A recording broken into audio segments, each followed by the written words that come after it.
WNST, Towson, Baltimore, and Baltimore Positive. It says so on the screen. I'm wearing my pink seersucker. I'm wearing my pink jacket. I'm not completely shaved up because my wife likes it a little, when I'm a little gruff like this. I got a little edge. My hair's long. And I am wearing my Keep the Preakness in Baltimore pin that Martin O'Malley's brother, who looks just like Martin O'Malley, gave to me last year at the Preakness.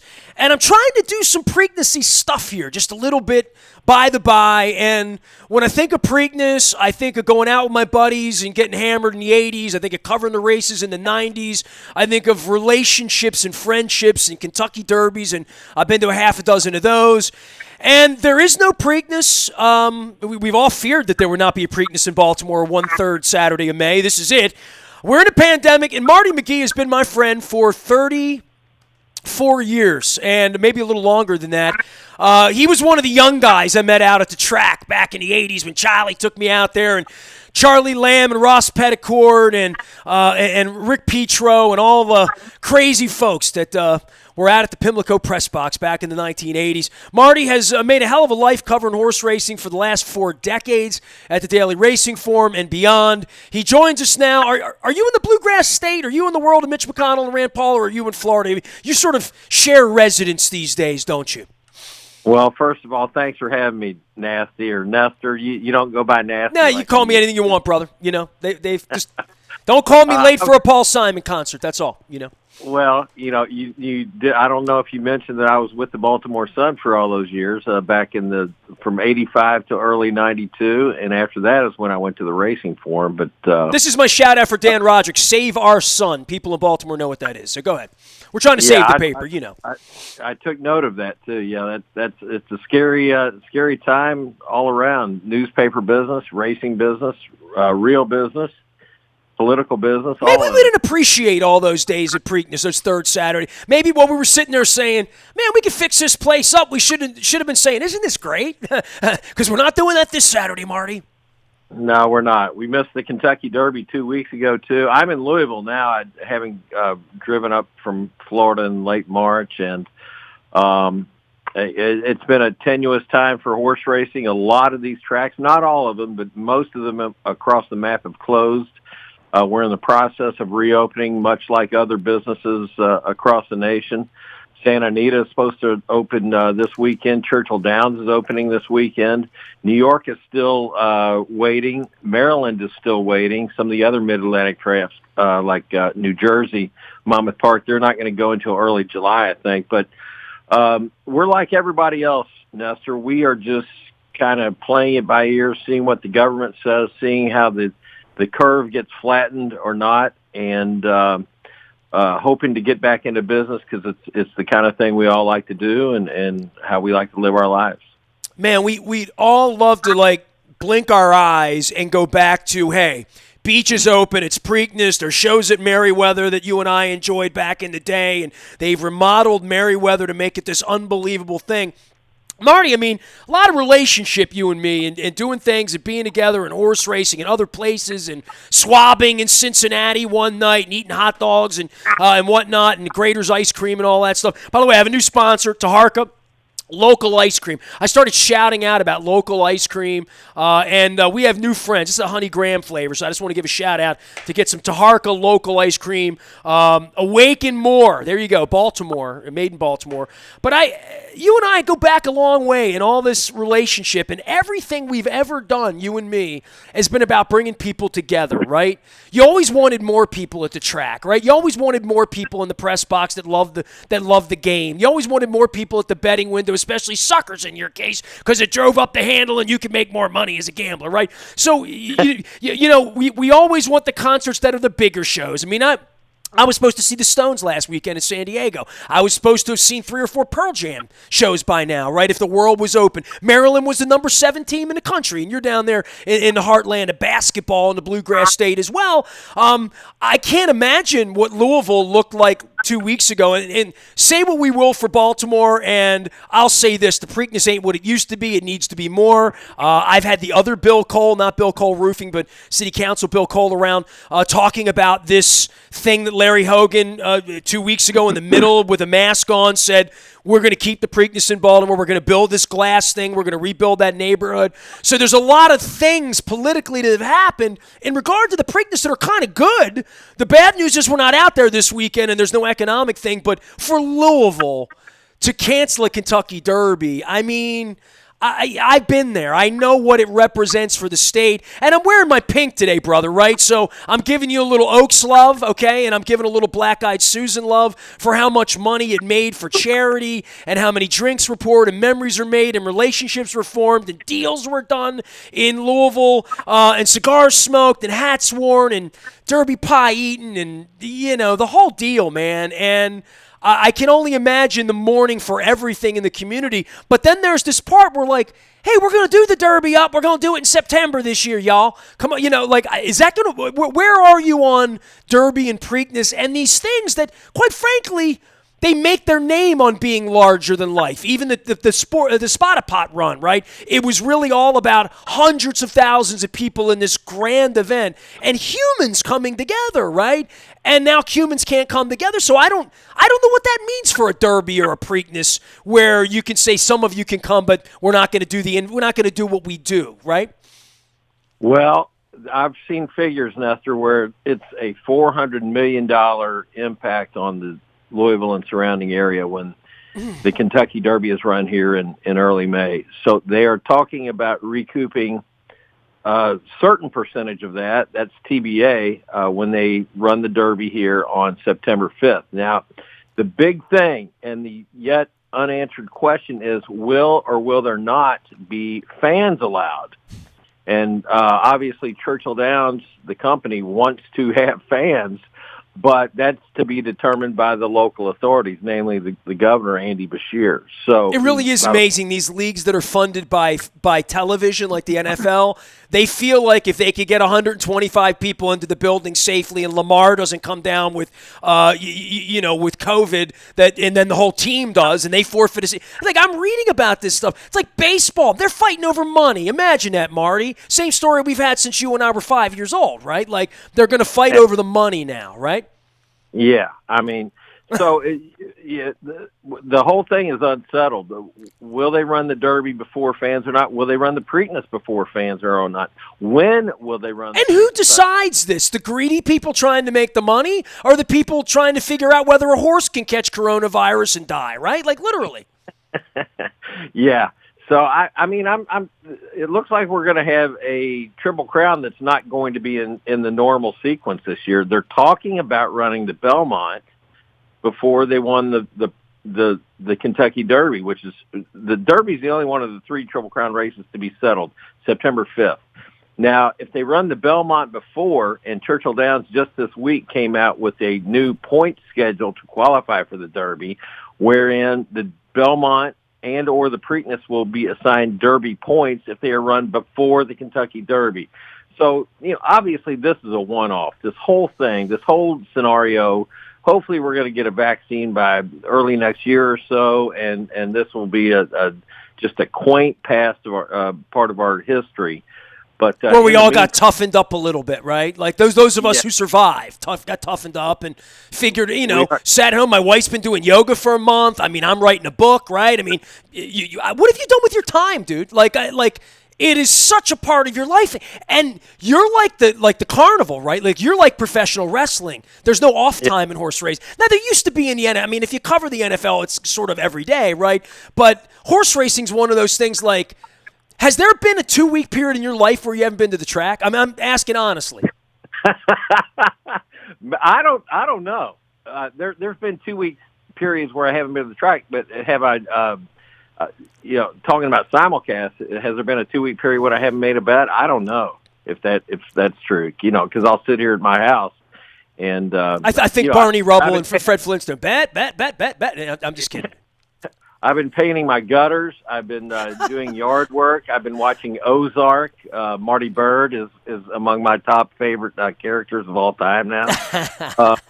And been watching Outlander and just taking care of business and trying to. Right now, I'm on 50% pay from the racing form. Some of us are but we've got a partial unemployment, so the money's not a bad thing for me. So it's just been a tough time. Wanting to get back going. I know all these guys here at Churchill Downs when we start on Saturday they're chomping at the bit. They're just wanting to have some normalcy return to their careers and their lives. Has it been normal for the horses? I mean, I'm just asking, like in Absolutely, yeah. Yeah, Absolutely. I mean that would be something to me, that the horses are in the stables, and as long as the folks who take care of the horses, and obviously the people that own the horses aren't making any money because horses aren't running and there are no purses, right? So taking care of horses isn't cheap. Brian Billick and I have had that conversation You and I've had that conversation a couple.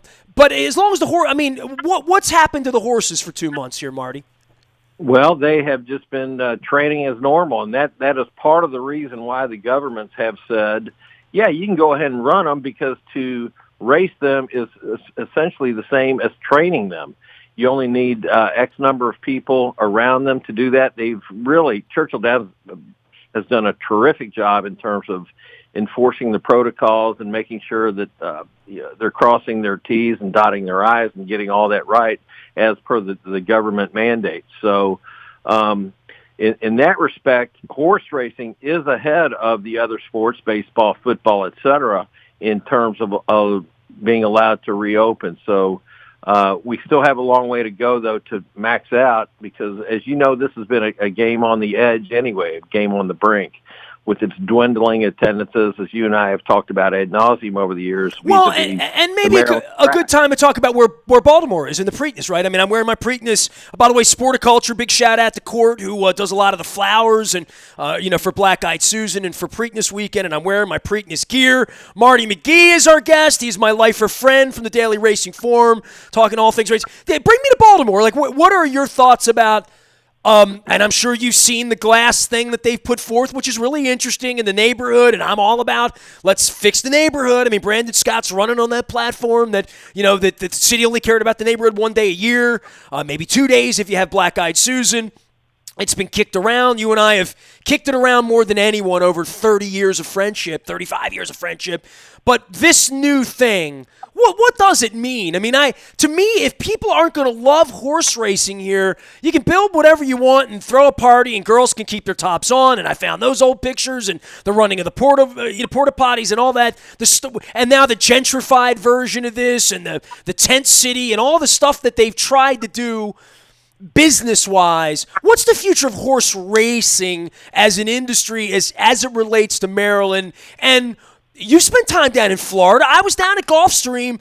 Marty, when the Ravens were 14-2, and I should have rung you. I was at Baldinger's place up off Oakland Park, and I was looking for places to throw a huge party because I thought we were going to the Super Bowl, right? So I was down there when Neil Peart died from Rush. I was down there that weekend, the Ravens bye weekend, first weekend of January. And for the first time in a long time, and I've been to Aventura, I've been to the beaches down there, I've been up A1A and 95. I've spent a lot of time in South Florida in a while. I hadn't been to Gulfstream in, 10 years. You know what I mean? Like the Super Bowl of maybe 8, 9, 10. And I remember how beautiful it was and how grand it was and how incredible. It looked so regal. I went back 3 months ago. Bro, it is high-end, Tony, top-scale shopping. It looks like a completely different physical space outside of the giant Pegasus out in front, right? It is. They spent like $1.2 billion with a B over the last 15 years or so to completely rehaul it. I actually kind of like the old facility they had, but I'm an old guy. I've turned Marty, 60. I didn't recognize it till I got up on it. Like, I went down that street and around the corner and past the cafes and past all the shopping and up past the fashion mall and into the circle, and I'm like, oh, that's the front I remember. I came here once 10 years ago, but you literally, it's I don't even know what to call it. I mean, it's sort of Soho in the middle of South Florida, right? Kind of, sort of, right? Yeah, it's its own little complex, and obviously there's a very dense population in South Florida that they're trying to attract. They have struggled in a lot of ways in terms of their shops and just making money, basically. But Gulfstream itself has has done well as a racetrack and as an entity. They're actually conducting racing almost on a year-round basis down there now, as opposed to just being seasonal. They're doing well. As far as Maryland, you were talking about that. They got $375 million injected into the industry through the passage of that law recently, whereby both Pimlico and Laurel will be essentially raised and rebuilt. They're trying to make Laurel into the kind of place that the Breeders' Cup would eventually come. Pimlico, I think, has gone a long way in stabilizing in terms of retaining the Preakness, something we've talked about for years, Nestor. And will they stay or will they go? So I think that the new money that I know that Governor Hogan did not, he didn't sign it, but he did not veto it. So now it's going to become law. They can go forward from that. As to what that means for Pimlico in terms of 365 days a year, I don't know. If they're just going to try and make it, kind of keep it a boutique kind of spring meet with the Preakness as the beacon. I think that's what they're intending, but there's a lot of transitioning to do in terms of, it's hard to envision really what the Maryland racing industry is going to look like 5 or 10 years from now. And I think, though, that kind of money can only help, and let's just hope that the Stronach Group does the right things by the industry. Well, I mean, in saving the Preakness for Baltimore, right, as my hat says, and my pink seersucker says on Preakness weekend, that I could envision that this city would want to have a party, right? Like, what city doesn't want a Super Bowl? We have a Super Bowl every year. It's called the Preakness. Embrace it. And embrace it for more than bare-breasted women on top of vans and running around and getting hammered. Embrace it as something that used to begin in your era, in my era, back in the 80s with the Monday Night Lights downtown, and we're going to walk the harbor and Light City and the other things that we've done here that could really embrace the renaissance of downtown Baltimore and what we're trying to do and what we're trying to be about 10 years from now, to say, we saved the race, that's great, but if the race doesn't mean anything to people in Timonium, Laurel, Bel Air, that the city embraces it as a festival the way you're accustomed to in Louisville, and quite frankly, the Belmont gets swallowed up in that way in New York, especially if the Mets are good or the Yankees are good, or there's been weekends where there's been big fights up there on that weekend and concerts and all sorts of things that sort of get in the way that New York could get in the way. Baltimore's got nothing to get in the way from the Preakness being this magnificent, historic, incredible thing that everybody here celebrates, and certainly them trying to save it. Is it worth saving? Hell yeah, it's worth saving. But if it's worth saving, then it's worth growing, right? And to what Gulfstream has done, who else is doing a good job, Marty? They've moved Breeders' Cup around. Like, where else do you go? You and I haven't talked. Oh my God, dude, I went to Saratoga. Do you know about this? No, I did not know you went there. Oh my God! So it's a hell of a place. It really. Marty, you've been trying to get me to Travers. When Stan Salter finds out, and he watches this, that I didn't tell him, and I ran into him down at Cross Street by the Rofo. He was having Tarka ice cream, I think. Believe it or not. I went to New York in August with my wife. My dear friend David Rose, shout out to Sagamore, let me use his place. And we went up to New York to see a show, to see Network with Bryan Cranston, right? So we went up to New York, and I was at his place, and I looked down and I saw a Hootie and the Blowfish thing on his countertop. And I said to my wife, I think they're playing in Saratoga, like, tonight. And she's like, really? And I'm like, she said, could we rent a car? And I'm like, I bet we could just get like in the tube and go over to Newark and get a car. Saratoga, how far is Saratoga? Oh, it's an hour and a half. Well, you want to go up and like go to the track? Well, you want to leave New York? We got a free place. And I'm like, well, we went to the show last night. We've already eaten sushi and stuff. What do you want to do? I said, let's go. Let's go see Hootie and the Blowfish at SPAC. And I text Mark Bryan, a guitar player in Hootie's, like, get your ass up here. And we literally went over to Newark and rented a car. And on a whim, 2 hours later, we're at the track. And I was blown away, dude. Like, I didn't know what to expect. By the way, the best fried chicken this side of Royal Farms at Hattie's, of course, right? You know about all that. But Yeah. my wife and I shot a video. We were almost teary-eyed because we're like, why can't we have nice things? You know what I mean? Like, that's how cool it was, man. It was a place I have to go back to, Saratoga. So there you go. So I was going to ask, where is it doing well? I had a day last August where I'm like, it's this cool. Why can't it be this good everywhere? I understand the Minnesota track does well, right? My buddy PA on the mic up there calls the track at Canterbury. There are some places where it does well, right?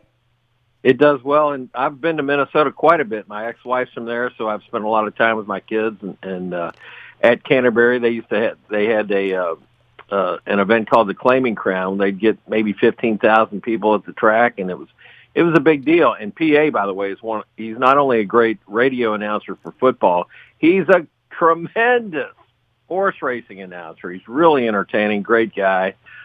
It's doing well in Minnesota. It's doing well here in Louisville. Now that I know you know PA, I'm going to put together like Zoom calls of people who know each other that I know that didn't know that we knew each other.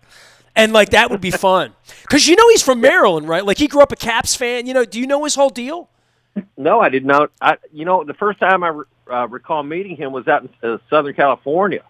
I was out there when I was still with the Sun riding on the Hollywood Gold Cup because I have relatives out there, and it was relatively cheap for me to fly out there. And this is when the Hollywood Gold Cup was big. And I remember he was writing for the Pasadena paper, I believe. He was just getting his foot in the door back then, too.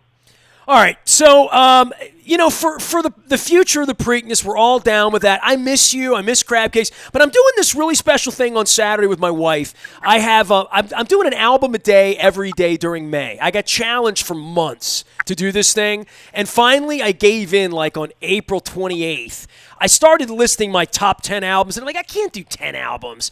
And it was about impact. It was like, what albums made impact? So today my album is Sting, Dream of the Blue Turtles. I've done it chronologically, completely, going back to Neil Diamond, Barry Manilow, and Engelbert Humperdinck, going back to Kiss and Saturday Night Fever and Boston, right? So you and I had a special memory together. I want you to tell everybody about what you remember about the time we went to a concert together, because I have all of my S ticket stubs here, and I think not my Springsteens aren't in here, but all the other S's are in here, and I want to find it. So I want you to tell the story in your words, because this is what my wife and I are going to be doing on Saturday, because like her first concert was Rick Springfield, so I found my Rick Springfield ticket from B104 in 1983 at the Baltimore Civic Center. I found my Dennis DeYoung autographed Styx backstage pass from Merriweather Post, where you and I went. So you give the story of the night you and I went to a show together. Okay, well, first of all, one of my top 10 favorite albums is Animals by Pink Floyd. There you go. And there's only 3 songs. Do you know what the songs are? Go ahead. Sheep, Dogs, and Pigs. Those are the 3 songs on Animals in Pink Floyd. Which one am I? The night you and I went to... I found it. I found it. I found the ticket. Go ahead. Good. I found it. July of 87, I'm guessing. When was it? September of 87? I'm going to look it up on Setlist because the year is cut off the ticket because they ripped the ticket. I'll show everybody right now. So it says here July something. And you and I had – we had front row tickets, dude. Yeah, I'm almost sure it was 87. But it was Paul Simon, and I was a little disappointed that he didn't have his old stuff. He didn't go through his old stuff with Garfunkel, even though Garfunkel obviously wasn't there. This was the Graceland tour. He had all the African musicians with him, Yasser Nadur, all those people were there, yes. Yeah, it was all about drums and brass and Graceland and rhythm and all that. And it was – as time has gone by, I really liked that music, but it was kind of new to me then, and I was like, well, wait a minute, what about Bridge Over Troubled Water and The Boxer and all that? So July 1st, 1987, Marty McGee and I went drinking together, and we went down to Merriweather Post Pavilion. By the way, we didn't use the ticket stub. On the back it says it was good for a free drink and a free margarita. How did we not use that? That's a good reason for me to come back. I've got my ticket somewhere. Offer expired September 30th, 1987. It says right on the ticket, so I don't know. But this is the ticket stub from the night you and I went together, and this will be 33 years on July 1st. How about that, Marty? That's something else. Just we're getting old. You'll make me teary-eyed. I'm going to Graceland, Graceland. All right, dude, we're going to sing some songs on Saturday at 4 o'clock. I'm probably going to wear this jacket because this is sort of my Preakness jacket. And my wife and I, in lieu of the Preakness, she's going to get her hair done, did up. She's going to wear a hat, and we're going to, go through. I've been to a lot of concerts, and I'm not going to say I've been to 10,000, but I've been to 3,000 or 4,000, right? And I have every ticket stub I've ever had. These are the S's, okay? Do you have an S artist you want me to find for you? Let's see. The first one that came to mind was Sting, but I'm not a huge fan. I have some Sting ticket stubs in here. I'm sure I do. Absolutely do. Yeah, I mean, I saw Sting a whole lot, man. Yeah. There it is right here. Warner Theater. Oh, look at this. Front row in the pit. My wife and I. Thank you, Freddie Traub. I love you, Freddie Traub. My wife and I had front row in the pit for Sting. And these are the 2 tickets on the Sacred Love Tour. Thursday, March 11th, 2004. And my wife was trying to flirt with Sting, and it just didn't work. The guitar player noticed, but Sting never looked at my wife in the front row. Now, don't hurt her feelings there, dude. Pissed her off, believe me. Yeah. So, hey, man, I love you, and I loved our night together in Cincinnati, and I love the hot dogs we had. I love that we swabbed a lot of people. I think I lost 25 pounds that night, you and me. In Cincinnati. But maybe we'll get baseball back, sometime, and you and I can get together in Cincinnati. Maybe you and I can go to Riverbend and see Pearl Jam or something. What do you think, man? That'd be awesome. That would be. I've been to Riverbend. I took my daughter to a Jonas Brothers concert when she was little. That was about 15 years ago. But, yeah, that's the last time when my son was little, I took him to Riverbend to see Pearl Jam. And that is a true story. And there we are. June 20th, it'll be 5 years since you and I got together for the Reds and swabbed for the Bone Marrow Registry in Cincinnati. So there you go. And the Marlins won 5-0. And I did bet on the Marlins that night, if you'll remember. So yeah. I remember you were all uptight on Dollar Dog Night, and I'm like, Marty, it's Dollar Dog Night. Loosen up, baby. Come on. I got action on the Marlins. Oh, man, when you brought up Charlie Ekman just earlier in the show. Hey, stop the music. Call a cab, leader. I could do a whole interview with you as Ekman if you want me to. Do you want me to? Hold on. No. Let me clear my throat, and I'll do it for a minute because I got to go talk to Dick Girardi, all right? All right, dude. All right, hang on. Here we go. All right, let's go down to Louisville, Kentucky. This guy, he's been calling the races since God was a teenager. Marty McGee, how the hell you been, Marty? What's going on, Marty? I've been all right. I remember you were the host of the World Series of Handicapping at Penn National back in '86. Hey, leader. Hey, don't date me now. Don't date. Stop the music. Call a cab. Give him a saliva test down there in Louisville. All right. Is that good? Pretty good. Did I channel the coach a little? I tried. Marty Bass always tries to get me to do that. Yeah. After the second drink. Right. Hey, I love you, man. Take care. We'll get racing back soon. All right? Hey, yeah. When they have the real Preakness, call me again. Marty McGee, my Paul Simon. I was trying to find the set list from that Paul Simon show, and it's not up. The Graceland set list, but it was Graceland. It was the music from that album and African sounds, and I the review still exists. Marty, for you on Saturday, I panned the concert. I panned the concert. So there is a front page review of me panning Paul Simon somewhere in the cosmos. I apologize to you, Paul Simon. I apologize to Edie Brickell, who was wonderful to me. And I love you, Paul Simon. I didn't mean it. I take it back. I take back every negative review I ever wrote. Well, not every one. The David Lee Roth one, that still sucks. I have video to prove that. I am Nestor. We are WNST.net. We're doing Baltimore Positive. We're keeping the Preakness safe. We're talking to a couple of my Preakness buddies. We're talking to all the mayor candidates. You can find that out at Baltimore Positive, as well as university leaders. Doing a little bit of sports, doing a lot of rock and roll. I'm doing Sting stories and ticket stories from Styx and 38 Special and concerts at Meadowbrook in New Hampshire. And concerts all over the world, and friendships all over the world, and people like Marty McGee. WNST.net, AM 1570. Keeping calm, staying local, except when we go to Kentucky with guys who used to write in Baltimore and always Baltimore positive.